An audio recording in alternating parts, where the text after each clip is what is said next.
Vou deixar gravado para depois poder compartilhar com algumas pessoas, né? Gente, é uma imensa alegria estar aqui com vocês, pessoas aí de vários cantos do Brasil e também do mundo, agora sabendo que tem a Silvana na Tailândia.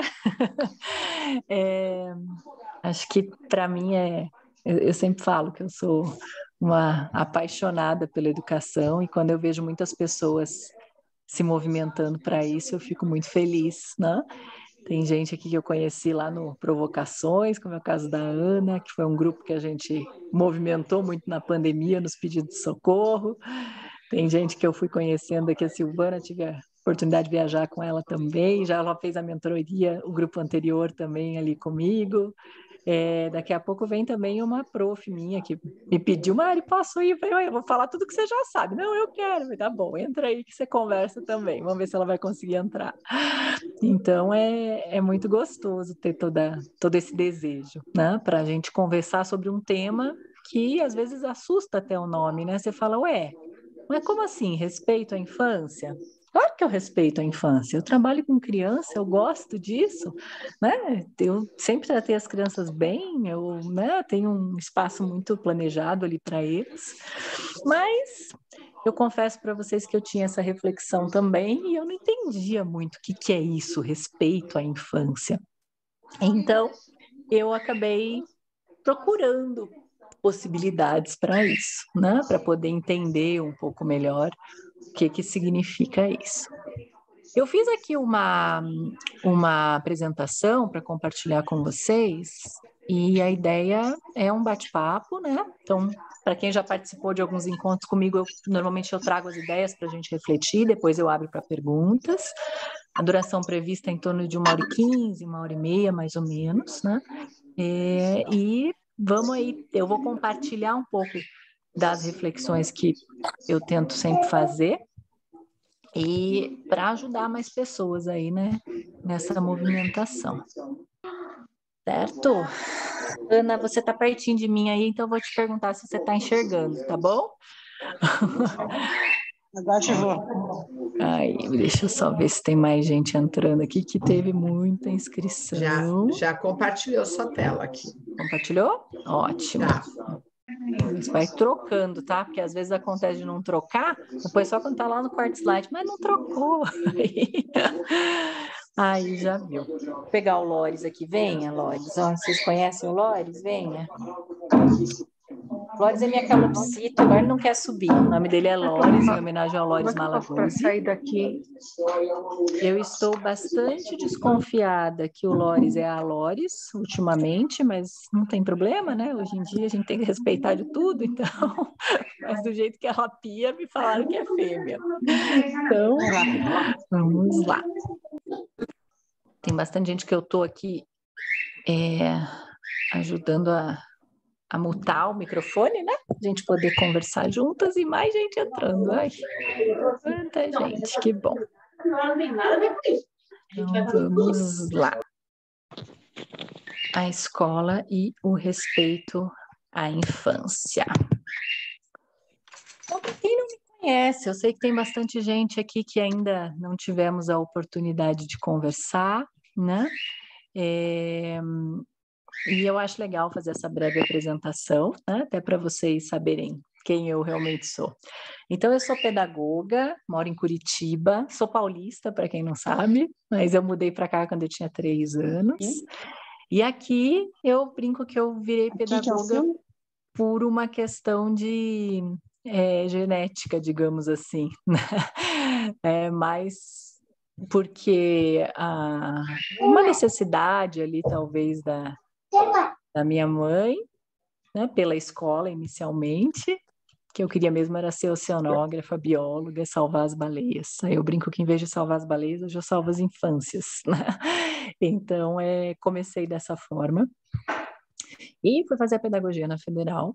Depois, né, entrei na psicopedagogia, na PUC, que foi um curso para mim muito, muito significativo. Eu brinco que até um pouco mais que a própria pedagogia, que foi uma pedagogia muito tradicional, uma pedagogia muito voltada mais para a política pública, e como eu trabalho ali com a educação privada, querendo ou não, é um pouco diferente, né?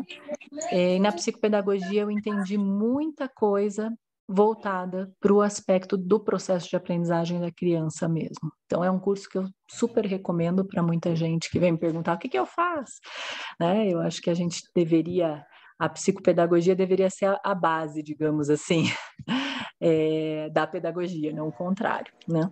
Porque o estudo da psicopedagogia é o estudo do processo de aprendizagem, e a pedagogia é da ensinagem. E isso faz uma confusão muito grande, onde a gente pensa que ser pedagogo é dar aula. E aí está a grande diferença, né? Depois eu fiz mestrado em educação pela Federal. Sempre gostei muito de estudar, sempre, né, tive uma paixão aí pelos livros, resolvi fazer um mestrado. Eu também sou diretora do Peixinho Dourado Curitiba. Quem não sabe ainda, segue lá no Instagram, ali a gente compartilha tudo que a gente faz na escola. É uma alegria muito grande poder trazer muitas vivências ali da escola para vocês, né? E a gente sabe que tem muitas escolas que nos seguem também, então é uma alegria grandiosa poder compartilhar um pouquinho desse olhar.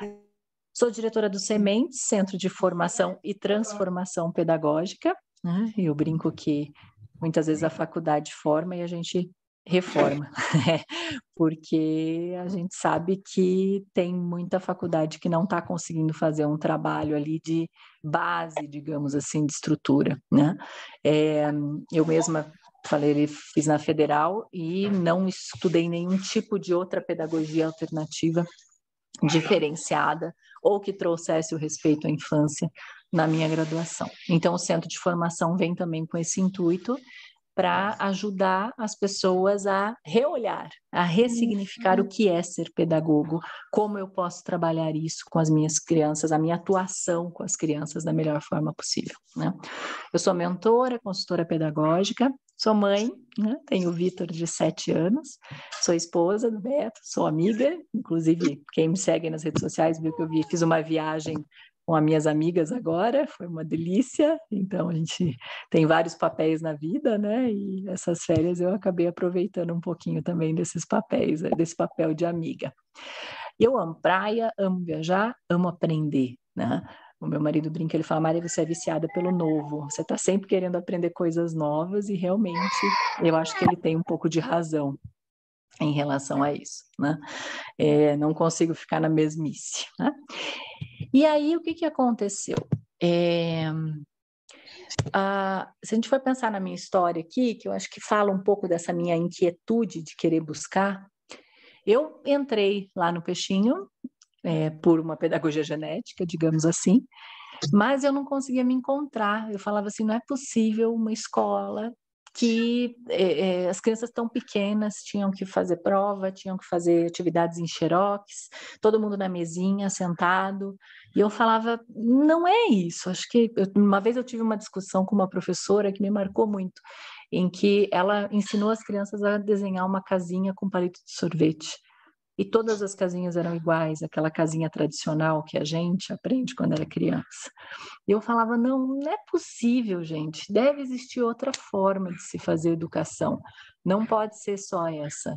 Acredito que tem que ter alguma coisa diferenciada, né?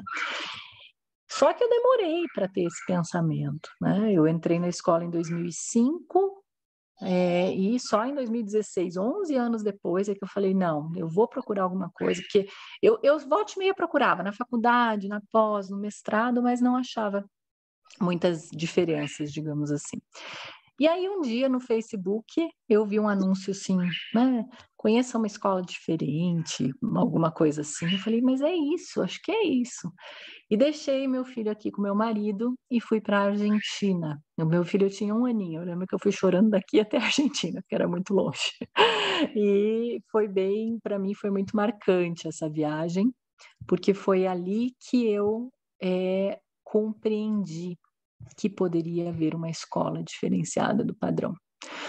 Uma escola em que as crianças não eram vistas como robôs ou como os pequenos anõezinhos ali que ficam executando tarefas. mais uma escola em que pensava em propostas inteligentes, que pensava em possibilidades de ajudar as crianças a desenvolver habilidades reais, né? Então, um exemplo para vocês, eu me assustei quando eu vi que em uma das mesas tinha palito de dente. E eu falei, meu Deus, as crianças vão se furar, né? Como assim?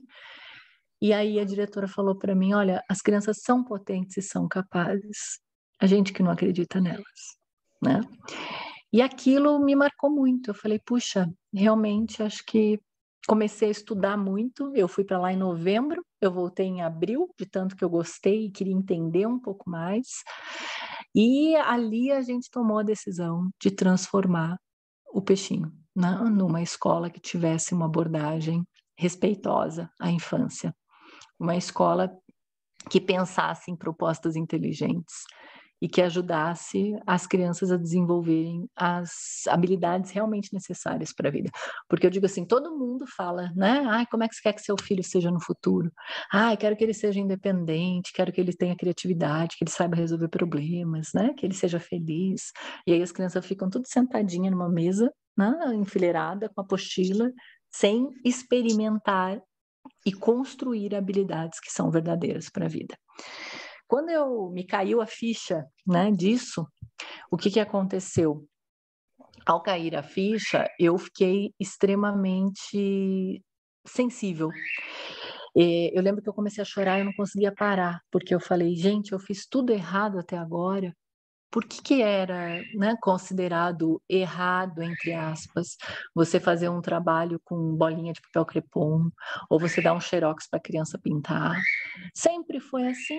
Eu fiz isso quando eu era criança. Por que tem que mudar, né? Se você procura educação infantil no Google, você vai ver sempre as mesmas fotos, as mesmas cenas. Então, quando eu entendi o que significava esse respeito à infância, e eu vou trazer um pouco mais disso a vocês, eu chorei. Mas eu chorei que eu não conseguia parar, porque eu falei, é isso que eu quero. Depois que eu me acalmei, eu lembro que a pessoa que me ajudou lá falou, calma, se você quer, você consegue, não é impossível. E foi isso que aconteceu, né? Com muitos erros, muitos acertos, muitas coisas que às vezes... Eu lembro que uma das cenas que me marcou muito é que eu cheguei nessa escola, tinha uma caixote de pedras, né? Eu falei, nossa, que legal! Eu fui lá e o que eu fiz? Coloquei um caixote de pedras no pátio da escola. Teve criança com a mão machucada, uma esmurrou a mão da outra, teve vidro quebrado. É óbvio, não é só colocar o material lá. Você tem muita coisa por trás, né? E essa é uma falha que eu conto, foi uma falha, né? Uma tentativa, um erro por falta de conhecimento, mas que permite, né, que conforme o tempo for passando, os estudos forem aprofundados, a gente vai aprofundando esse olhar de respeito à capacidade e à potência das crianças. Mas, enfim, depois dessa viagem, eu fui fazer várias viagens, porque fui procurar o que eram realmente escolas que respeitavam a infância. Aqui no Brasil, eu fui para São Paulo, para Porto Alegre, para Florianópolis, para o Rio de Janeiro, e fui aonde as escolas eram consideradas respeitosas. Algumas eu gostei muito, outras mais ou menos, mas sempre fui buscando inspiração. Eu fui para o Peru, eu fui para a Argentina, eu fui para a Itália, eu fui para Portugal. Então, volta e meia, eu procuro uma viagem que me ajuda a ampliar esse olhar, né? Nessa época que eu quis fazer a transformação e procurar, né? Aqui no Brasil eu não sabia, isso não era, ainda não é muito difundido, digamos, né? Então, eu às vezes ficava nessa dúvida de onde procurar e como procurar, e é meio na loucura mesmo, né? A Diálogos Viagens Pedagógicas é uma instituição que faz viagens pedagógicas pelo mundo inteiro, e foi com eles que eu fiz algumas das viagens, então eu indico bastante. Inclusive, o Peixinho vai ser uma escola que vai receber escolas, né, pedagogas em março, e me contaram aí, um passarinho verde me falou que vai ter mais uma turma, porque está tendo muita procura de viagem para Curitiba. Então, quem tiver interesse, entra lá, Diálogos Viagens Pedagógicas, porque aí vocês também têm a oportunidade de vir conhecer pessoalmente o Peixinho, quem ainda não conhece, né, que vai ter uma visita lá na escola também, tá? Então, A partir dessas viagens e de muito estudo, eu fui transformando o peixinho, né? Aqui tem algumas das fotos, tem em Reggio Emília, que para mim é muito significativo, porque é onde nasce essa concepção de pedagogia participativa. Não nasce, né? Porque a gente já tem Freinet, tem Pestalozzi, tem outros, mas é onde a gente consegue perceber uma consistência muito forte. Ano passado eu fui para Portugal, então conheci algumas escolas ali, trocamos muitas figurinhas também, né?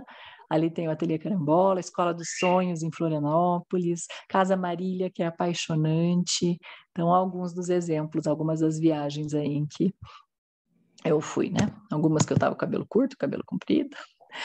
E por que mexeu tanto comigo? E por que eu acho que vocês estão aqui, né? Vocês aceitaram entrar nesse grupo hoje? É porque tem essa percepção de que as coisas precisam, né? Falar, puxa, mas o que é respeito à infância? E aí eu trago para vocês uma reflexão sobre a concepção de infância nas escolas da nossa cultura, aqui no Brasil. Né? Se a gente falar, você é professor de educação infantil, vai trocar fralda, vai ser babá, né? Sempre é essa, vai ser tia, né? Sempre olham para nós, pedagogas, com esse olhar. Então, na nossa cultura, não existe uma valorização da educação infantil. Não se olha para a infância com respeito e a necessidade que a infância merece. A gente tem que pensar que é na infância que é construído um prédio, a base de um prédio, a estrutura de um prédio muito alto.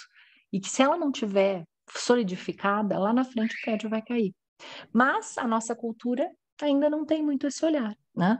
Na nossa cultura se olha para a infância como crianças que precisam brincar, precisam aprender, né? E de uma forma meio leviana, sem tanto respeito, sem tanta fundamentação. Os próprios cursos de pedagogia, como eu falei, muitas vezes não se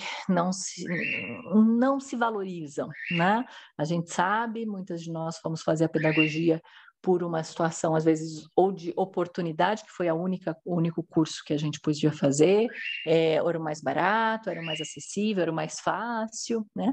E a gente precisa mostrar isso, que a educação infantil é tão significativa e a gente precisa ter estudo para isso. Então, a cultura da nossa infância olha para uma criança de educação infantil com essa concepção aqui. Né? Essa foto foi de um folder do peixinho, tá? Eu só distorci um pouquinho o rostinho da criança ali, né? Mas olha lá, eu tenho mesinhas individuais, eu tenho um estojo, eu tenho lápis, eu tenho um desenho colorido que a criança fez, né? Então, é um olhar de uma escola tradicional que a maioria das pessoas pensa, né? E quando eu recebo a, o acolhimento, quando eu recebo uma criança dentro do espaço da escola, de uma família, né, lá no Peixinho, ela fala, nossa, mas aqui não tem mesinha individual?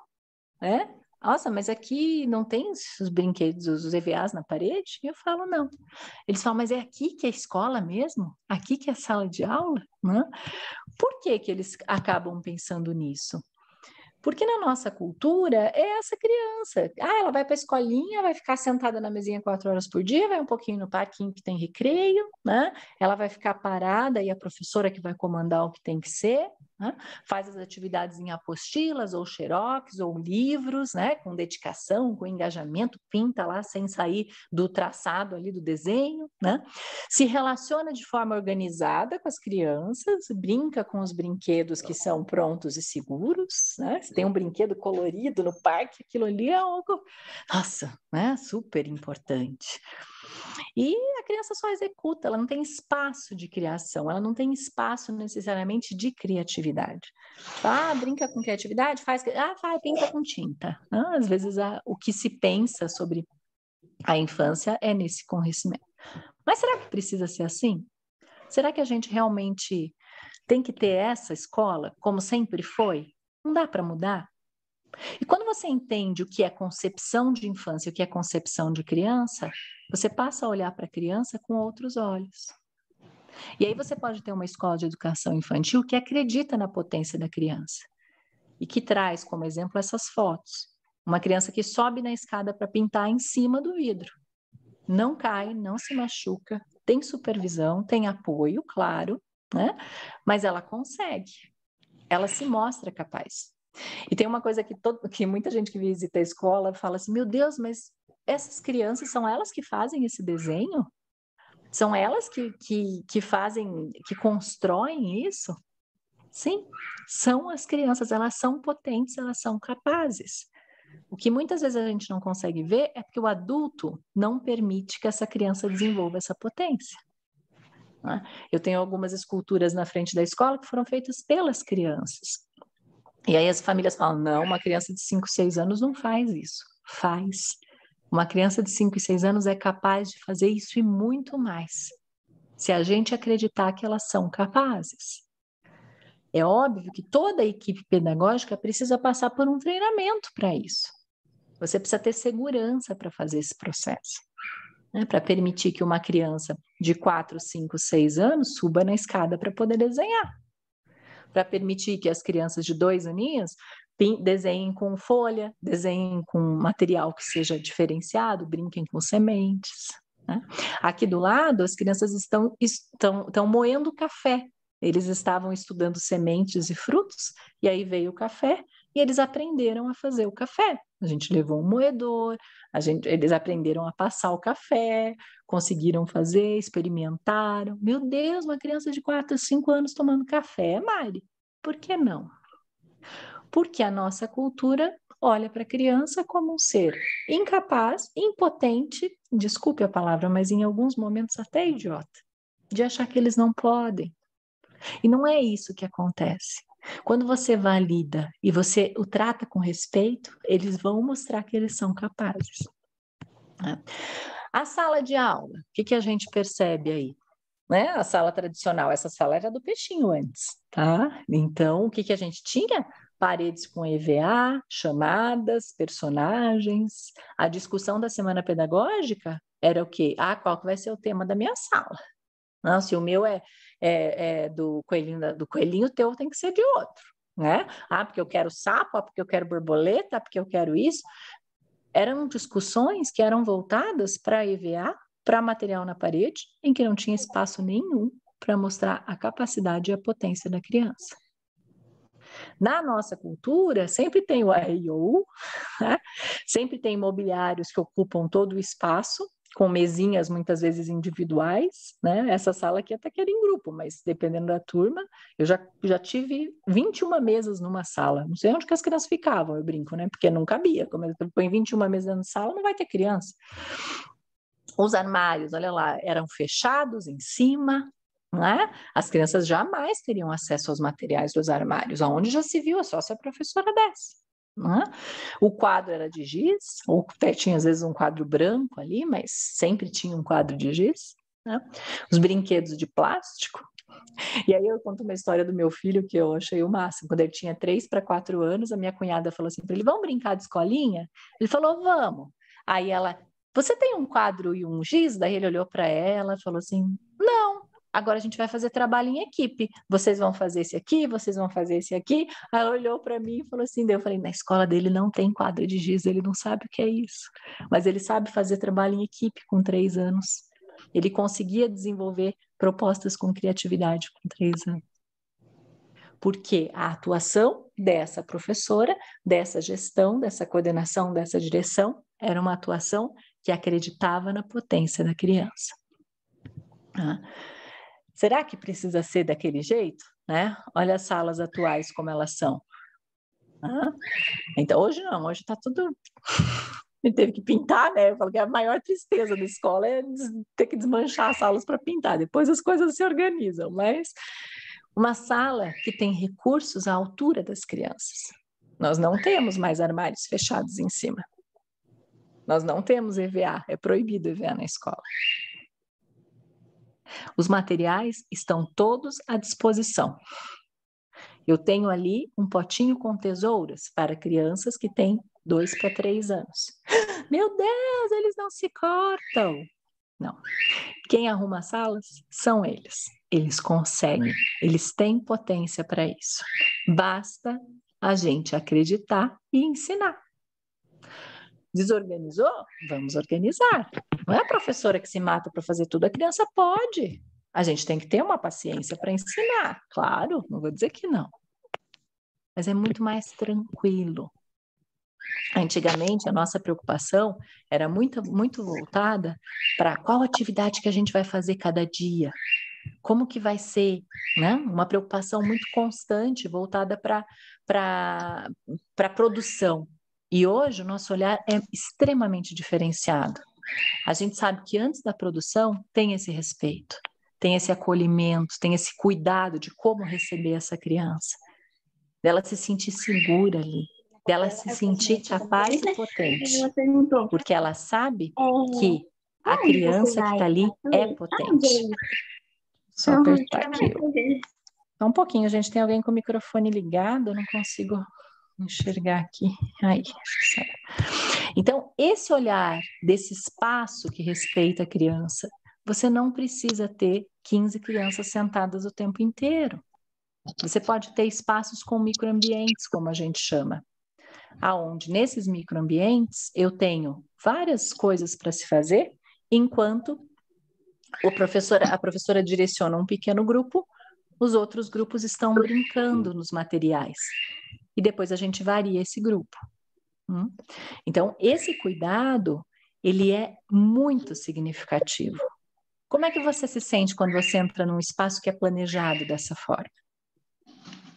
Qual o cuidado para isso? Entende? Só um minutinho.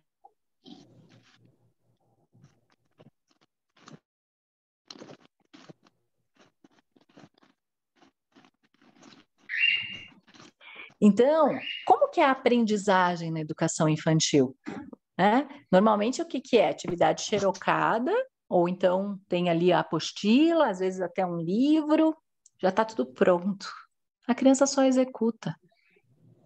A criança só vai lá e pinta, ela só vai lá e preenche o pontilhado. Mas será que realmente precisa ser assim? A gente tem um monte de aula de especial. Primeira pergunta que a mãe faz quando chega na escola: que aula especial que tem? Parece que a criança só aprende na aula especial, né? Não se olha para o cotidiano como processo de aprendizagem. Não se olha para essa criança que ela está aprendendo a todo momento. Não é só na hora da atividade. Na hora que eu como, eu estou aprendendo. Na hora que eu me relaciono, na hora que eu brinco no parque. Então, são situações das quais a gente precisa olhar para a aprendizagem como um processo total. Não é só a atividadezinha que vai fazer isso. É o respeito a essa criança. A gente não aprende a todo momento? Por que a gente acha que a criança não? A criança tem muito mais neurônios ali em artifício, trabalhando na parte de sinapses e tudo do que a gente já está mais velho, né? Então a criança está aprendendo a qualquer momento, a gente precisa passar a valorizar isso. A disponibilidade na cultura atual, os materiais e brinquedos, eles têm que ser seguros. Eles têm que ser só os brinquedos de plástico que não tem ponta, né? É algo assim, não, aquilo ali não vai gerar problema nenhum. Então, se a gente fizer uma pesquisa rápida no Google, olha lá, eu coloquei isso, atividade de educação infantil no Google, o que vem? Vem xerox, vem palhacinho para pintar, A, E, I, O, U. Isso é tratar a criança como um ser incapaz, impotente. Não precisa ser desse jeito. Né? Você pode ter propostas inteligentes que ajudem a sua criança a se desenvolver. Toda criança de educação infantil tem que trabalhar o quê? Coordenação motora fina, não tem? Mas em vez de ficar lá ligando o gatinho até o potinho de tinta, então vamos trabalhar com as flores, vamos fazer a associação das cores, vamos trabalhar com essa pinça para poder selecionar qual é a pétala que tem cada tom. Você não está trabalhando coordenação motora fina? Não está trabalhando cores? Não está trabalhando concentração? Esteticamente é um convite para isso. A criança se envolve muito mais do que se você der só um xerox para ela pintar com 2 cores. Aquilo não tem graça. E vou contar um segredo para vocês. Antigamente eu tinha muito mais problema de criança, que era, né, digamos assim, os capetinhas da escola. A gente não tem mais isso. Por quê? Porque a gente pega toda essa energia que está dentro da criança e bota de uma forma inteligente. Senão a criança vai querer aprontar, é natural. Ela está olhando para você e falando assim, que besteira isso aqui, eu quero coisa mais legal, se eu não tenho mais legal, eu vou aprontar, certo? Então, se eu penso em propostas inteligentes, eu acabo trazendo essa criança um envolvimento muito mais forte, um envolvimento do qual a criança realmente vai dizer, você acredita em mim e eu acredito em você. E ela vai se colocar nesse posicionamento mesmo como um ser capaz, inteligente, que gosta de ser desafiada. Né? E coisas simples, eu não preciso de materiais mirabolantes. Eu posso ter um pouco de flor, eu posso ter um pouco de folhas, eu posso ter um rabanete. Essa aqui é a história do rabanete, uma história, um livro do qual depois eles encontraram a cor do rabanete, puderam pintar ali de uma forma interessante. Eu posso ter uma pesquisa sobre a abelha. Essa turma do lado, o que aconteceu? A professora estava de cabelo em pé, falando, Mari, eu não sei qual o contexto que eu vou trabalhar agora, porque não tem um planejamento estruturado para todos os meses do ano. Eu vou escutar as minhas crianças e eu vou pegar os interesses que as minhas crianças têm e ali eu vou injetar conteúdo, entre aspas. Eu tenho que trabalhar classificação com 3 elementos para crianças de 2, 3 anos? Claro que eu tenho, está lá na Base Nacional Curricular Comum. Mas como que eu vou fazer isso? Entrou uma abelha na sala, eles estavam fascinados com a abelha. Conseguimos tirar uma foto da abelha. A abelha morreu ali. E aí, qual era a pergunta? Como que a abelha transforma o mel? Como ela constrói isso? E aí a gente aprofundou o pensamento, a gente estruturou o pensamento. E você tem crianças ali de 4, 5 anos que te contam coisas de abelha que nem adulto sabe. Esse ano a gente teve um caso das crianças de 2 para 3 anos que estavam estudando as algas, e aí elas vieram me contar o que é a espirulina. Eu falei, meu Deus do céu, o que é isso? Alguém sabe o que é espirulina? Espirulina é um elemento que tem na alga do mar, que é muito saudável. Tem o ômega 3, acho que é, já nem lembro. Mas por quê? Crianças pequenas são potentes e são capazes. É só a gente tratá-las como tal. E aí eles nos surpreendem. Aí você vai falar, nossa, Mari, mas espirulina não está na Base Nacional Curricular Comum. É óbvio que não. Mas pensamento crítico, procura por conhecimento, perceber qual é a cor, a tonalidade da espirulina e quais são as variedades de tom que você tem com isso. São situações que estão, sim, você ajuda a criança a desenvolver essa base. E os materiais da educação infantil? De falar, me fala quais são os materiais da educação infantil. O que vai aparecer? Massinha, giz de cera, papel crepom, no máximo uma tinta, nas cores básicas, né? Às vezes argila, mas olha lá, porque a argila é suja. Tá? Tesoura não, porque eles podem se cortar. E quando você para e pensa numa criança capaz e potente, você vai pensar numa diversidade material também. Porque, veja, as crianças, todos nós aprendemos pelos canais sensoriais. Nós sabemos que os canais sensoriais são, a gente tem aquela atividade pronta lá, tato, paladar, audição, né? Visão, não é? Olfato. Só que aquilo que a gente fala para as crianças é realidade. E a gente precisa pensar em materiais que disponibilizam essa sensorialidade. Esse é um tema que eu amo de paixão. Criança não pode ter contato só com material de plástico, só com material artificial. Tem que ter muita natureza. Tem que ter possibilidades de trabalhar com diversidade de material. Quando a gente tem ali crianças de 2 anos que trabalham com sementes, você fala, meu Deus, Mari, não vamos botar uma semente no nariz, não vamos botar uma semente no ouvido. Se eu contar para vocês que antes, quando eu tinha a metodologia, a abordagem pedagógica tradicional, era direto isso acontecia. Volta e meia tinha uma criança com um negócio no nariz. Depois que a gente mudou, não tem mais. As crianças se entendem que elas não podem colocar no nariz. E esse material é tão comum para elas que elas já sabem para que ele serve. No sentido de experimentar com as mãozinhas, de fazer ali, né, uma colagem, fazer uma classificação. Então, esse cuidado, ele precisa ser feito assim, em processos, né? Aí do lado, uma criança de 2 anos, aqui a gente fez um trabalho sobre o cabelo, eu adoro esse contexto. E as crianças aliás, infantil 2 para 3 anos, elas tinham uma hipótese que os bebês eram carecas, todos os bebês eram carecas e só os bebês eram carecas. E aí o tio Dante, que é o nosso porteiro, que é careca, entrou na sala e quebrou a hipótese delas. E aí elas falaram, não, mas o tio Dante é grande e não tem cabelo, como é que pode? E aí eles fizeram o quê? Foram até o berçário pesquisar. E viram que no berçário eles tinham 8 bebês cabeludos, e eles não acreditavam naquilo. Aí eles construíram o boneco de alpiste que cresce o cabelo. Depois eles fizeram um penteado no boneco de alpiste, cortando o cabelo do jeito que eles queriam, né? Com tesoura? Sim, 2 anos de idade. Com supervisão? Sim. Com cuidado, não eram os 15 ao mesmo tempo. Pequenos grupos é uma chave excelente para ser trabalhada. Aqui do lado tem um trabalho feito com pedras, onde se trabalha classificação, ordenação, cores, tamanhos. Tem muita coisa para trabalhar diante dessa materialidade. É possível. Pode ser um pouco assustador para quem está vendo isso a primeira vez, como foi para mim. E não se culpem. A nossa cultura não mostrou que isso era possível antes. E a professora da educação infantil, né? Como que ela é? Né? Ela faz planejamentos semanais de atividades diárias e rápidas. Ela se preocupa mais com a rotina do que com a criança. Tem horário para tudo, preciso fazer tudo dentro do horário. Ela promove atividades para todos fazerem juntos ao mesmo tempo. Então, gente, agora é a hora da atividade. Senta todo mundo, nós vamos pintar, né, as formas geométricas ali. Faz avaliações que são superficiais das crianças, porque elas não sabem muito bem o que olhar, como observar cada criança, porque, veja, você olhar para 15 crianças, 20 crianças ao mesmo tempo, fazendo uma atividade, é claro que você não vai conseguir aprofundar o teu olhar.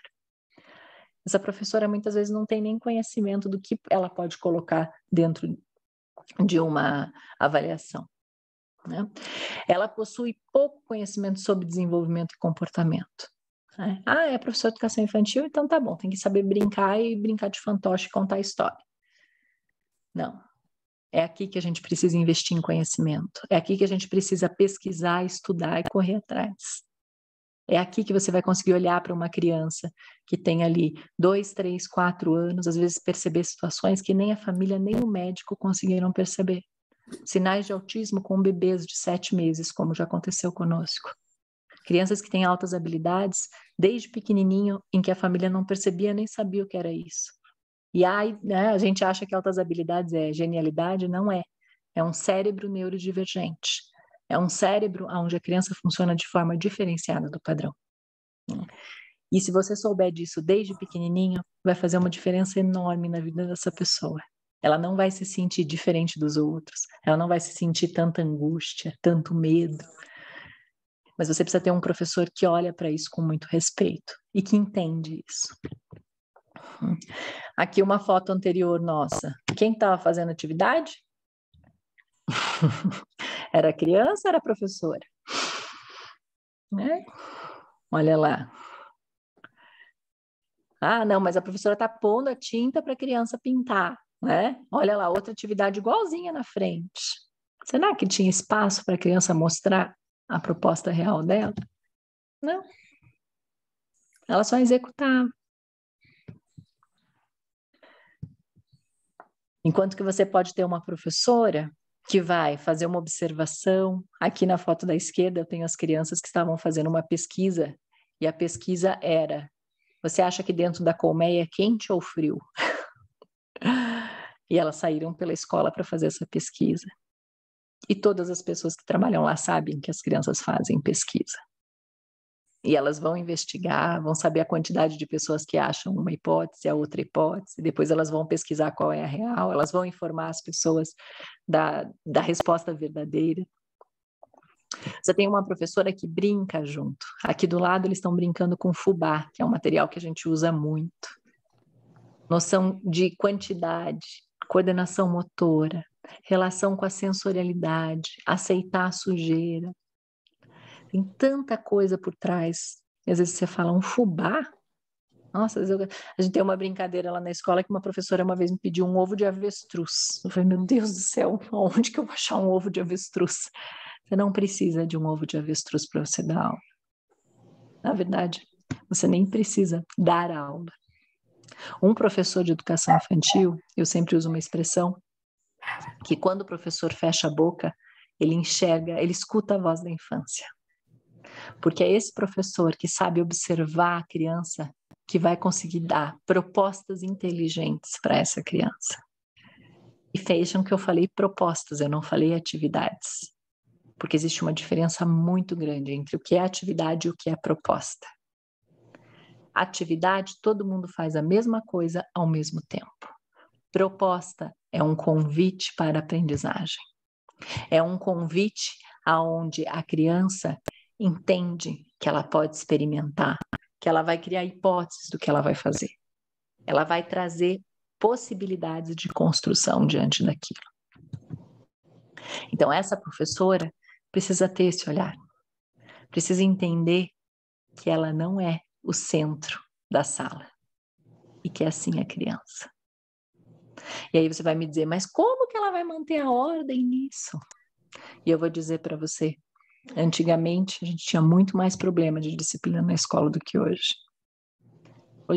Antigamente era aquela coisa, vai para a sala da Mari. Hoje eles nem sabem o que a Mari faz, nem que a Mari só cuida do Lores, da calopsita. Não tem aquela coisa de pôr medo, de pôr... A autoridade, ela é construída por meio desse respeito. E as crianças respeitam muito bem. A gente tem um olhar extremamente cuidadoso para isso. E aí vamos perguntar, mas então, Mari, como fazer isso? Como que a gente pode trabalhar dessa maneira, de uma forma respeitosa? Veja, a cultura e a sociedade, elas menosprezam a criança e a escola da educação infantil, mas não precisa ser assim. Para mudar, a pedagogia precisa ser valorizada e se valorizar. É possível fazer com que olhem para a infância com respeito. É preciso conhecimento, responsabilidade e compromisso. Então, como escola, a gente precisa ter esse envolvimento e se valorizar na educação. Se a gente não se valoriza, não vai mudar. Então, é mostrar o orgulho que a gente tem em ser pedagogo, em mostrar estudo, mostrar conhecimento e saber o que a gente realmente faz. Pensar em propostas inteligentes para a infância.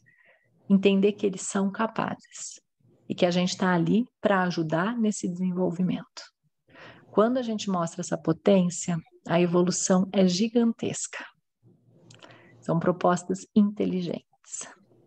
Certo?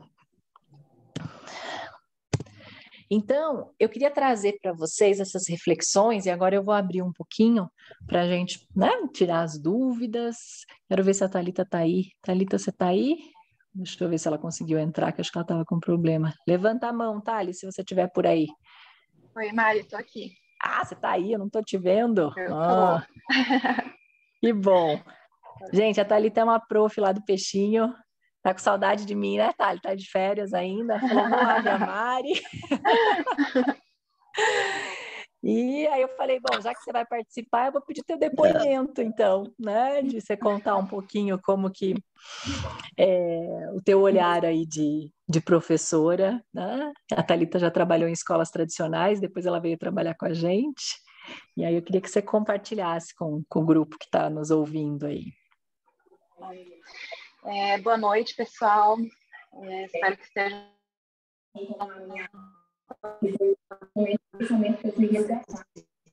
bem. Oi, Thali, acho que está interrompendo. Então,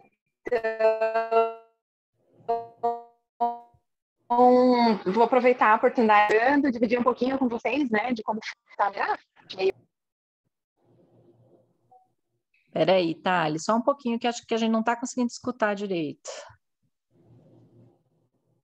Aí, pode liberar de volta o teu microfone, vamos tentar mais uma vez. Olá, melhorou? Melhorou. Uhum. Então, tá bom. Então, pessoal, boa noite para vocês. E eu vou compartilhar um pouquinho, então, que eu sou uma professora que vem de uma trajetória de 14 anos dentro da escola tradicional, até o momento que eu recebi a oportunidade de estar lá no Peixinho.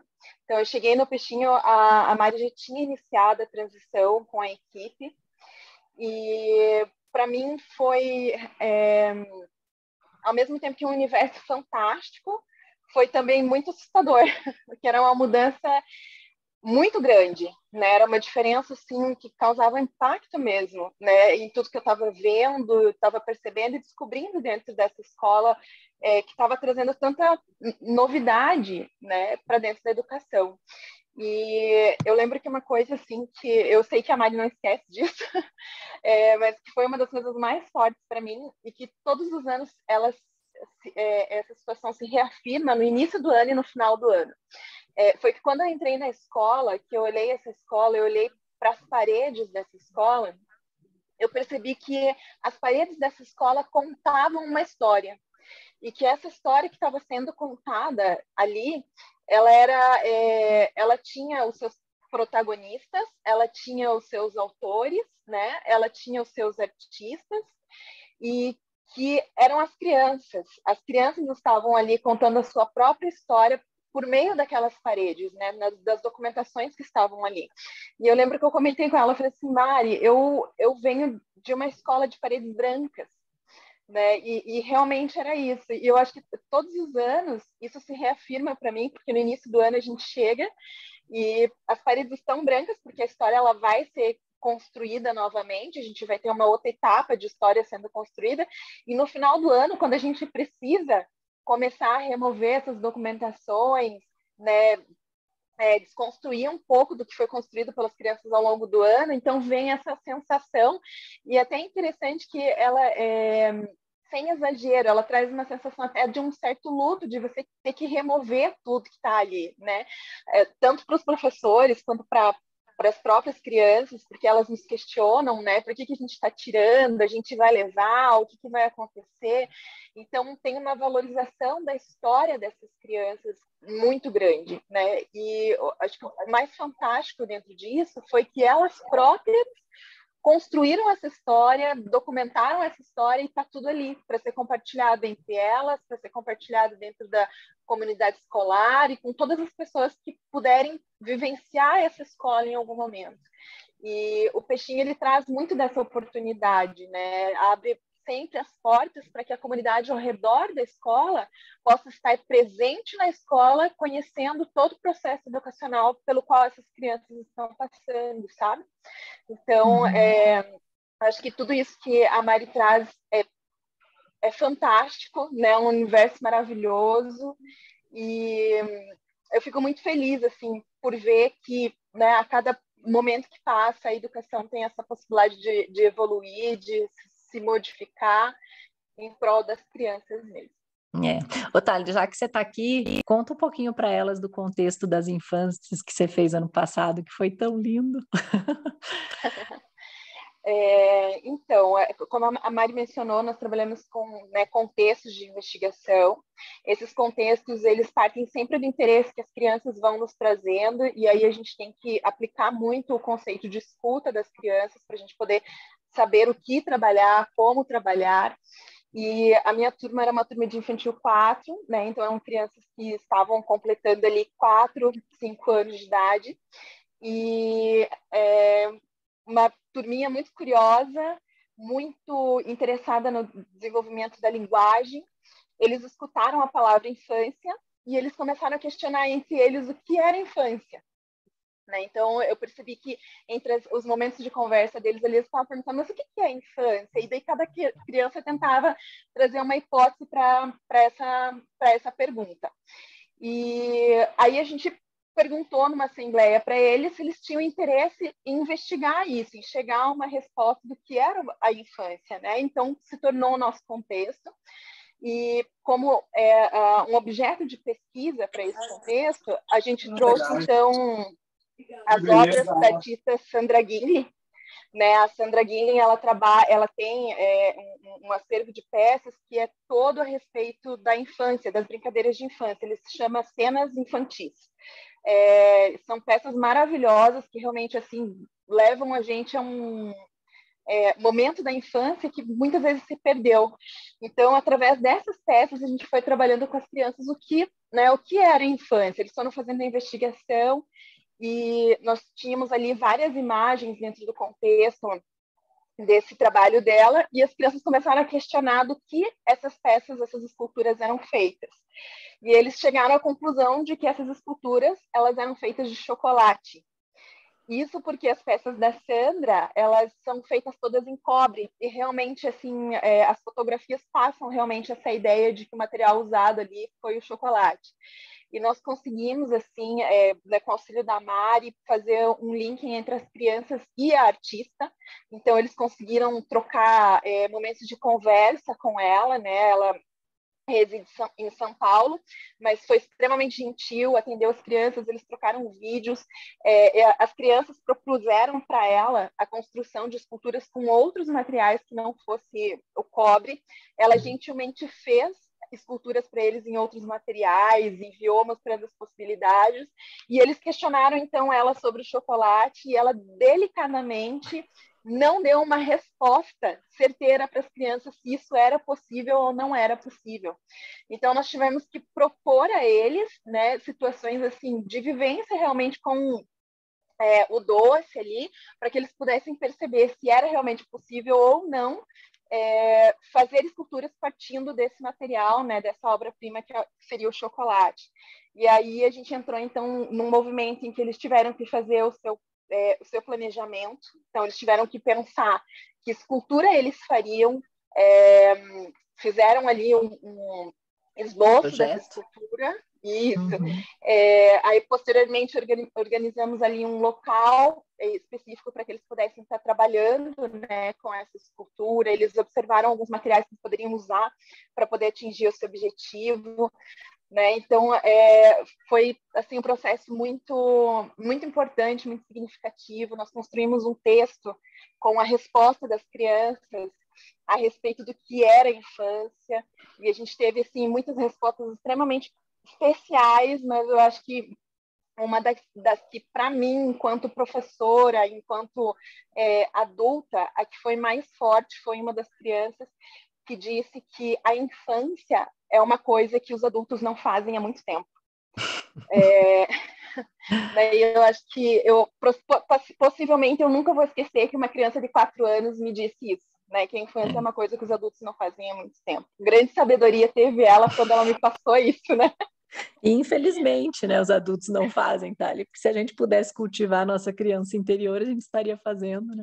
E talvez seja um pouco disso que a gente tenta fazer ali no Peixinho, né? De também resgatar a nossa infância, para que tenha essa escuta ativa, para que a gente possa olhar para as crianças com esse respeito e consiga ajudá-las nesse desenvolvimento, né? Acho que esse cuidado aí é muito delicado, né? É pensar nessa base desse prédio, fazer os ajustes necessários ali para que a criança possa se desenvolver, né, de uma forma muito rica, muito interessante. Mas que bom que você está aqui, Thali, obrigada, viu? Acho que não foi planejado, mas é muito bom ter você aqui. Então, gente, é um pouquinho disso que eu queria compartilhar com vocês, né? Eu sei que tem algumas pessoas aí que às vezes se assustam, outras que já participaram, que ainda estão num processo de digestão, digamos assim, né? E que, enfim, eu quero ajudar mais escolas, eu acho que eu tenho isso como missão, né? De poder ajudar mais escolas a olhar para a infância com esse respeito. E me angustia no sentido assim, eu não vi isso antes, né? Mas é porque a nossa cultura não permite essa visualização muitas vezes. Acho que a gente, infelizmente, está num patamar que não, né? Não nos traz talvez uma abertura de pensamento tão grande. Então, a oportunidade que a gente tem agora é para isso, né? E assim, eu já tive alguns grupos de mentoria, enfim, estou com uma vontade aí de poder compartilhar um pouco mais desse conhecimento, né? Vou lançar agora, né, começar aqui em primeira mão para vocês, uma mentoria, um grupo especial agora, é um grupo diferente esse, porque eu já tive 2, 3 grupos anteriores, mas esse eu estou estruturando ele de uma nova forma, né, para mostrar o quanto essa potência, a criatividade, o respeito à infância precisa ser trabalhado, tá? Então, depois eu encaminho para vocês, mas só um breve aqui, como que ele vai funcionar. Vai ser 3 meses de encontros quinzenais. Os outros grupos eu montei 4 encontros, foram poucos, então agora eu já estou aumentando um pouco mais essa estrutura, né? Duração de 1h30. O suporte para a transformação, que foi algo que eu não tive, né? A gente ali tentava, errava, setava, errava e tentava, e agora a gente vai. Eu quero ajudar outras escolas nessa transformação, né? A gente vai ter ali indicação de bibliografia por tema, todo um networking que eu acho que é um suporte muito gostoso que a gente vai criando ali na nossa comunidade, né? Na minha escola eu fiz isso, na minha escola eu fiz aquilo, a Silvana aí participou, contou lá como é que foi tal coisa que ela se inspirou ali nas nossas falas, aí a outra professora, a outra diretora, nossa, que joia, Mari, também fiz dessa forma, né? E a turma 0, que é essa turma que eu estou chamando no sentido desse novo formato, vai ter um valor especial, né, com possibilidade de renovação, vai ter materiais exclusivos que eu estou trabalhando em cima disso também, tá? E alguns temas que os encontros vão sendo discutidos exclusivamente. Aqui eu dei uma pincelada, digamos, de um pouquinho de cada coisa, né? Agora, com essa mentoria, eu vou ter temas específicos para cada grupo, para cada dia, né? Então, um dos dias a gente vai falar exclusivamente sobre o espaço e o ambiente, no outro sobre o tempo nessa escola da educação da infância, que eu acho que é algo, a gente precisa falar sobre tempo, isso é fundamental, né? Os tempos das crianças. A família e os eventos, lá no Peixinho a gente não tem festa de apresentação de final de ano, né? Não tem teatro, graças a Deus já tivemos, e isso é uma das alegrias que eu tenho de que foi embora esse tempo, porque era um estresse total, era direção estressada, criança chorando, mãe preocupada se a criança ia chegar no horário, se não ia se apresentar, a professora, então, coitada, nem dormia, né? Então, a gente mudou o formato de evento. Digo para vocês, é possível mudar? Sim. Né? Se a gente mudou, todo mundo consegue. Né? A materialidade, a criatividade na escola, então, ideias, sugestões, insights, pensamentos, tudo isso a gente vai abordar. As viagens pedagógicas, teve muita gente que falou, Mari, me conta quais foram tuas viagens, para onde você foi, aonde que eu vou, como é que eu procuro, né? E as inspirações também, que a gente troca bastante. Um encontro inteiro de documentação. Documentação pedagógica é algo, assim, fundamental. A gente precisa disso para poder ter uma escola que respeita a infância. Ai, Mari, nunca ouvi esse tema, o que que é isso? Né? É você conseguir visualizar o processo de aprendizagem da criança e documentar isso. Documentar para a professora, documentar para a família, documentar para a criança. É enxergar os processos de aprendizagem que são fundamentais, né? Então, esses 6 encontros iniciais, daí depois vão entrar outros temas também, conforme for passando, a gente vai encaixando também, tá? Então, os encontros serão nas sextas-feiras, vou iniciar dia 27 de janeiro, meu aniversário, olha que coincidência, tá? Vocês, quem fizer, quem quiser participar, vai ganhar o link ali via Hotmart, pode assistir em outros momentos, se não tiver, não consigo estar na sexta-feira de manhã, tá? Eu vou selecionar algumas das escolas, tá? Acho que a gente tem ali um olhar para ver se eu posso contribuir com o olhar de vocês ou não, se às vezes tem algumas orientações para se fazer antes de entrar num grupo, tá? Até 2 pessoas por escola podem participar, o investimento por escola é R$ 1.500, tá? Para esse grupo de 3 meses, né? Então é um valor aí especial que eu estou fazendo para essa turma 0 também, e que vou estar encaixando conforme a disponibilidade, né, da quantidade de vagas ali também, certo? Então é isso, gente. Acho que gostaria, né, de agradecer a participação, abrir para quem tem dúvidas, né? Aqui muitos retornos positivos das mensagens, que delícia. Veio, tem de tudo aqui. Tem gente, a Aline, que já trabalhou lá no Peixinho, eu lembro. Uhum. Que bom. Então, caso alguém tenha alguma colocação. Gostaram? Que bom, Josi. A Josi é assídua lá no Instagram, eu sempre vejo as curtidas dela. Né? Bom, Carla também, uma pessoa muito querida. Silvana, Ana Paula, ótimo. Que bom, gente. Eu espero ter trazido compartilhado insights com vocês, compartilhado, né, pulguinhas atrás da orelha. Eu sei que às vezes demora para digerir. Eu já atendi algumas meninas que às vezes saem, Mari, é muito fora da minha realidade, não tem como, não consigo acreditar que isso acontece. Eu digo para vocês, sim, acontece, é possível. Se nós fazemos, todo mundo consegue, né? Basta estudar, a gente precisa estudar para ser pedagoga, gente. Não é só dar musiquinha para as crianças, tá? A gente tem que investir o nosso tempo, investir o nosso conhecimento ali, onde que eu vou pesquisar, o que eu vou pesquisar. Acho que como escola, essa preocupação é extremamente constante do peixinho. A gente brinca lá, a Thalita está aqui para não, né, não me deixar falar mentira, mas que para trabalhar no peixinho tem que gostar de estudar, né, Thalita? Essa é a primeira coisa. Então, a gente está sempre correndo atrás do conhecimento. E acredito que outras escolas podem fazer o mesmo, né? A gente precisa se valorizar como escola da infância, mostrar isso para a sociedade, né? E quero de coração abrir a oportunidade aí para que mais escolas passem a visualizar esse caminho, né?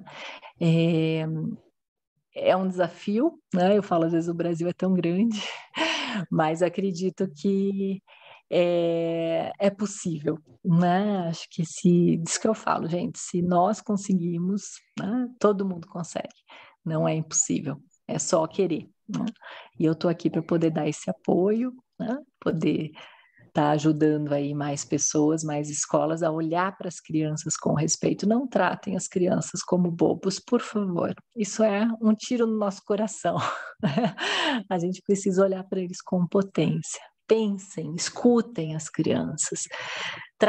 É importante trazer essa escuta ativa, né, para entender o processo pelos quais eles passam. Então, eu digo que eu tenho um trauma muito grande, que uma vez um menininho chamava João Pedro, eu não esqueço dele. E ele estava no parquinho e ele achou o último lagarto marrom da face da terra. Era uma lagartixa, tá? Mas aquilo para ele era algo tão importante, as crianças gostaram tanto, mas estavam tão envolvidas com aquilo. Eu falei, gente, acabou o recreio, vamos para a sala que agora está na hora de aprender a música do sapo. Eu falei, como assim? Era o último lagarto marrom da face da terra, né? Se você tem uma professora com uma escuta ativa, o que ela faz? Ela vai entender que aquilo tem um potencial de aprendizagem, que aquilo é possível ser transformado em aprendizagem, e a gente consegue. Tá? A gente consegue injetar ali os conteúdos que são necessários da Base Nacional Curricular Comum, inclusive a Base Nacional Curricular Comum, que foi muito bem escrita da educação infantil, está muito próximo do que a gente realiza. Tá? A grande questão é que muitas escolas não conseguem colocá-la em prática. Os campos de experiências, as oportunidades, as investigações, as relações, tudo isso a gente consegue, certo? Ai, olha que legal, muitos comentários aqui. Que bom, gente. Veja as postagens do peixinho, isso aí. Semana que vem a gente volta com as postagens com as crianças lá. Meninas, um beijo grande no coração de vocês, né? Espero que ter colocado uma pulguinha atrás da orelha aí. Minha intenção é sempre Mari, essa. posso falar Oi? uma coisinha? Claro, Lô, você tá aí, tudo bem? Estou aqui. Boa noite. Boa noite. Depois de tudo isso que você falou, eu só queria lembrar, eu gosto muito, por ser da área da exatas eu adoro a matemática, e eu gosto de pensar, e gostaria que vocês pensassem nisso, né? Que nos anos de 1900, a expectativa de vida era de até 35 anos, e se a gente pensar que a infância tem 10 anos, a infância era um terço da vida. Era muito tempo. Hoje, com a expectativa de vida há mais de 72 anos, a infância continua tendo 10 anos. Então, virou um sétimo só da vida. Então, eu acho que nós devemos defender, não só respeitar é primordial, mas defender que as crianças tenham a melhor infância possível. Porque depois que a gente envelhece um pouco, a gente percebe que o que mais ficou é aquilo que ficou lá. O que mais guardou é aquilo que ficou lá. Então, esse um sétimo, né, que hoje a gente tem da infância, né, numa vida de 75 anos, ela vai definir esses outros 65 anos aí, né? Então, vamos preservar, né? Vamos cuidar, vamos deixar que eles sejam o que eles são, crianças, né? Preservar a infância, era isso. Ah, lindo, Lou. Obrigada, Lou, uma amiga querida, que a gente se conheceu numa das viagens também, né? E que sempre traz aí umas inquietações também. Acho que a gente sempre troca figurinhas. Inclusive no Jogo do Brasil, a gente estava conversando, né? Em vez de assistir o jogo, a gente está sempre se cutucando ali, cutucadas pedagógicas. E deixa eu te contar, Lou, consegui trocar todo o piso do berçário. Obrigada, viu? Era um desejo que eu tinha, porque a gente ainda tinha o EVA e eu não gosto daquele EVA, pois a gente trocou tudo, agora tá 10, tá bem legal, viu? Valeu. A gente tá sempre melhorando, sempre evoluindo. Gente, um beijo grande para vocês. Não, mais algum comentário? Deixa eu ver aqui. Esqueci da minha água hoje. Vamos ver. Sem voz. Ai, muitos comentários, que delícia. Responsável da escola. Ah, sim. Ali tem um comentário falando sobre as escolas grandes, né? Eu entendo quanto é difícil, às vezes, a gente tem um ideal e a instituição, ela não acolhe, né? Eu já atendi algumas pessoas assim, né? Até. E por isso é importante que a gestão compre a ideia, né? Que a gestão entenda por que está sendo feita essa transformação. Às vezes a gente só... Mas também um pouquinho em sala. Uma vez eu atendi uma pessoa que ela falou assim para mim, Mari, eu fui entender o que era Reggio Emília porque eu trabalhava num CMEI e só uma das salas a professora fazia o que Reggio Emília falava, e a sala era diferente da escola inteira, e as crianças eram super tranquilas, elas faziam coisas que ninguém acreditava, e ali eu fui entender o que era Reggio Emília, né? Então, às vezes, você começa dentro da sua sala e vai espalhando, né? E leve para a direção também, para a gestão, ter essa consciência, né? Eu tenho vários gestores que estão aqui hoje para poder entender, né? Teve uma escola que me procurou, a Mari, mandei aí minha diretora para pensar nisso, né? Porque eu gosto, mas ela não entende. E realmente, gente, ninguém não entende por mal, é porque desconhece, porque a nossa cultura não mostrou isso, tá? Mas é possível. Ó, a abordagem Reggio Emília é uma das abordagens participativas, né, das quais a gente se inspira. Ela foi selecionada na década de 90 como a melhor forma de se trabalhar com crianças bem pequenas, né? Hoje existem outras, a gente tem a Carla aqui que trabalha com a Montessori, a gente tem, né, Waldorf, tem vários tipos de propostas que são diferentes da tradicional. Claro que eu gosto, sou apaixonada por Reggio, né? Mas são possibilidades, tá? Então, assim, vamos abrir a cabeça, vamos pensar que não precisa ser só xerox e bolinha de papel crepom. Vamos diversificar e entender os processos. Ok? Um beijo grande, gente. Se vocês tiverem interesse na mentoria, podem me mandar ali uma mensagem no direct ou no grupo mesmo, né? De forma individual, porque o grupo está fechado ali. E durante essas semanas aí eu vou estar construindo esse grupo para poder conversar com mais pessoas e trazer as reflexões de forma ainda mais aprofundada.